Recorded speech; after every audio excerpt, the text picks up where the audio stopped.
Alright, guys. Today I'll be telling about the story about the day the music died.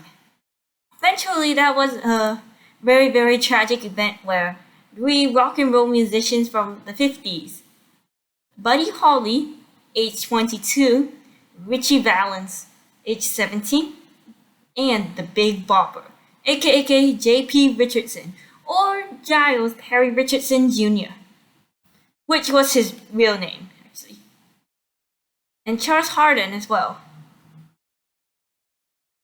were all killed in the plane crash near the Clear Lake in Iowa, together with pilot Roger Peterson. And it was known as the event the day the music died, when the singer and the songwriter Don McLean referred it to the song as American Pie. So what happened on the day on the 3rd of February 1959? Well, apparently what I was going to say is that there has been like tragedies ever since many plane crashes or many vehicle crashes occur around the world, and like in the late. What I just say is that yes, it happens all the time, especially when people don't have a license or they just fly the plane really, really instantly. So it was on the Tuesday, the 3rd of February 1959.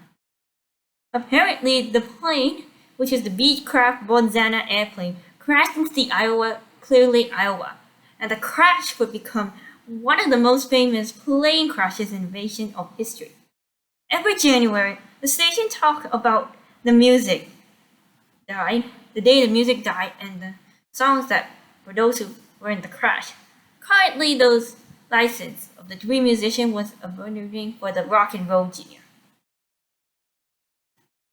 Now, what I'll just say is that Maria Ellen Holly was actually the widow of Buddy Holly ever since Buddy Holly had died of a plane crash.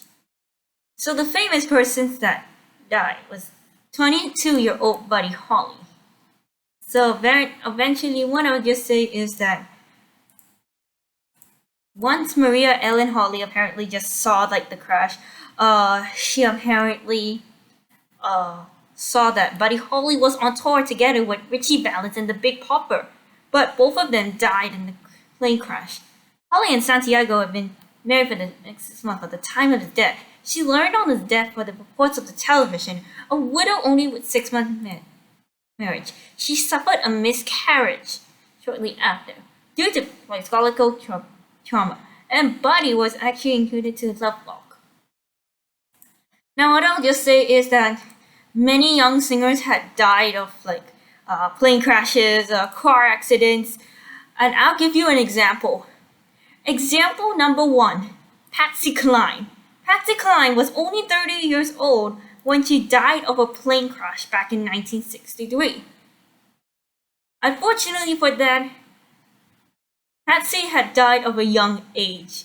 Unfortunately for that, Patsy Cline is still remembered from the 50s. When you go into these songs, like saying the 50 singers who passed away or the 60 singers who passed away, or 120 singers who passed away before the age of 60 from 1959 to 2021, you can watch that video to see like how old are they and what is the cause of death.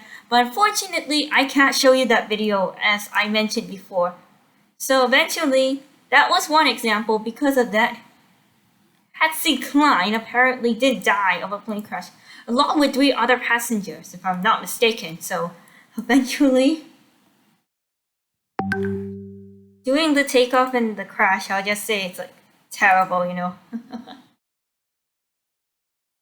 And what I was really gonna say is that when the show ended, Anderson drove Valens, Holly, and Richardson to the Mason City Municipal Airport.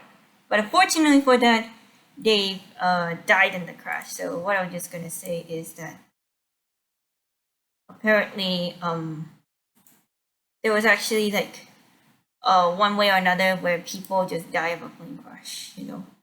It's really sad. It's very tragic, and I notice people doing that like a lot of times for uh 5 or 6 times when they crash into the plane.